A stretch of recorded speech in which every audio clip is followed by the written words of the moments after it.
जिससे उसका जो क्रिस्टल था वो भी टूट जाता है और ये इचिगो को एक सिंपल आंसर देता है जो कि है मैं एक कुंसी एब्जॉर्ब कर लेता है और उसके बाद योहाबा का ये फॉर्म आ जाता है। ब्लीच का एपिसोड 3 आ चुका है और हर एपिसोड के साथ मेरी हाइप बढ़ते जा रही है और इस एपिसोड में फाइनली सोल किंग मारा जा चुका है। मारा तो उसे पहले जा चुका था, इस एपिसोड के बाद उसका नामो निशान भी नहीं बचेगा। वो किस लिए एपिसोड में मालूम पड़ेगा, इसलिए इस वीडियो को बिल्कुल भी स्किप मत करना। उसके पहले वीडियो को लाइक कर दो, चैनल को सब्सक्राइब कर दो, वीडियो को शेयर कर दो, कमेंट कर दो तुम्हें एपिसोड कैसा लगा। चलिए वीडियो शुरू करते हैं। और लास्ट एपिसोड में हमने जैसा देखा था उकिटाके मिमिहागी की मदद से सोल किंग के जो टुकड़े हुए थे उन्हें एक जगह पकड़ के रखा है और इससे युहाबा ने एक्सपेक्ट नहीं किया था। युहाबा इसे देखने के बाद उस पर अटैक करने जाता है जो कि वो करता भी है, लेकिन उसे थोड़ा टाइम लगता है और यही टाइम इचिगो के लिए बहुत होता है। इसलिए इचिगो युहाबा पे हमला करने जाता है, उसका हाथ पकड़ लेता है और इसी बीच में योइरिची उसकी जो लाश थी सोल किंग की जिसे मिमिहागी ने पकड़ा हुआ है उसके आजू बाजू कुछ पेजेस लगा देती है, मतलब जिससे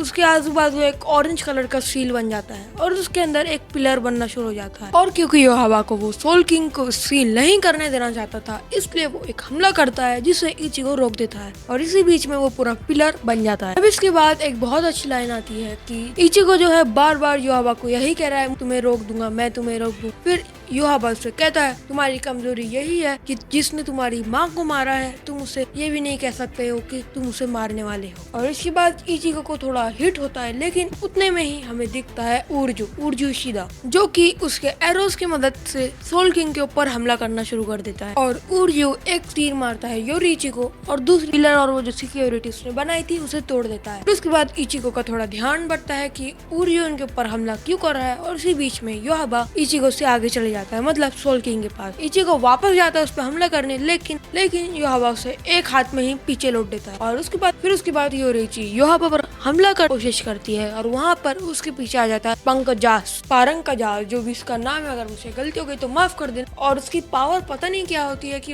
योरिची का जो हाथ है उसे एकदम क्रश कर देता है और उसके बाद योरिची को पीछे फेंक देता है। फिर इचिगो योहाबा पर हमला करने जाता है जिसे इशिदा उरियो रोक देता है और उसके बाद इन दोनों की थोड़ी कन्फ्रंटेशन होती है, मतलब थोड़ी बहुत बातें होती है जिस बीच में योहाबा को इनफ टाइम मिल जाता है कि वो सील को और कमजोर, मतलब मिमिहागी के हाथ को और कमजोर करवाए। और इसके बाद इचिगो और उरियो थोड़ी बातचीत करते हैं कि तुम हमारे साथ हो जाओ उरियो, तुम ऐसा क्यों कर रहे हैं। उरियो इचिगो को एक सिंपल आंसर देता है जो कि है मैं एक कुंसी। फिर उसके बाद इनकी एकदम चुम्मेश्वरी फाइट शुरू होती है जिसके अंदर इचिगो पूरी पावर से होल्ड बैक कर रहा था, हमला नहीं कर रहा था, होल्ड बैक। और इनकी पूरी बैटल के अंदर बस इचिगो भाग ही रहा था क्योंकि उसे उर्जू के ऊपर हमला नहीं करना था, लेकिन उर्जू doesn't give a shit about Ichigo, वो बस हमले करते जा ही रहा था। फिर उसके बाद इचिगो एक हमला करता है और जिसकी मदद से वो उर्जू को पकड़ लेता है और उर्जू उसे कहता है यही तुम्हारे पास मौका था मुझे मारने का, क्योंकि अगले ही मोमेंट पर उर्जू उसकी क्विंसी वोल्ड स्टर्न डिश जो भी है भाई इसका नाम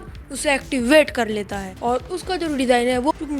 और फिर उर्जू वापस बैटल को डोमिनेट करना शुरू कर देता है। भाई मैं तुम्हें बता रहा हूँ वो बैटल को इसलिए डोमिनेट कर पा रहा है क्योंकि इचिगो से लड़ना नहीं चाहता। और इसके बाद इनकी थोड़ी बहुत बैटल होती है। फिर उसके बाद हम एक पॉइंट पे आ जाते हैं जहाँ पर उर्जू उसका एक one of the strongest attack इस्तेमाल करता है और उससे बचने के लिए जो अपना इचिगो है वो उसका गेत्सु जुजुत्सु इस्तेमाल करता है जो कि और इनके इस अटैक्स की ट्रेड के अंदर इचिगो का गेत्सु का जुजुत्सु बहुत अच्छे से डोमिनेट कर देता है। लेकिन उसके बाद बहुत ही ज्यादा स्पीड में, मतलब इचिगो को बस उसकी स्वॉर्ड उठाने का टाइम मिला, इतने इसमें अपना उर्जू एक अटैक करता है जिसके बाद इचिगो के इतने हिस्से में छेद हो जाता है, मतलब वो एप्पल वाला सिंतोजी का।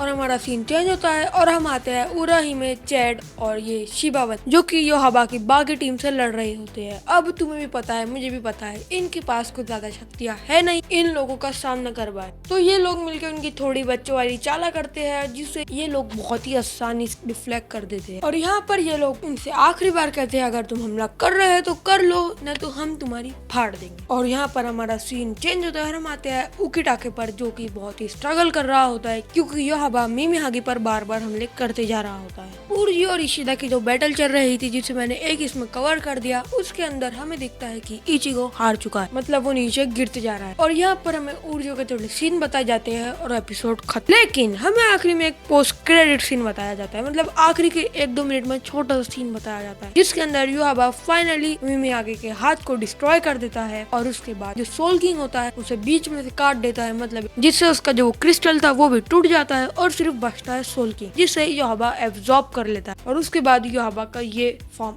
आ जाता है और यहाँ पर हमारा एपिसोड खत्म हो जाता है। और अगर तुम्हें ये वीडियो अच्छी लगी तो वीडियो को लाइक कर दो, चैनल को सब्सक्राइब कर दो, और जब तक के तुम ये वीडियो देख सकते हो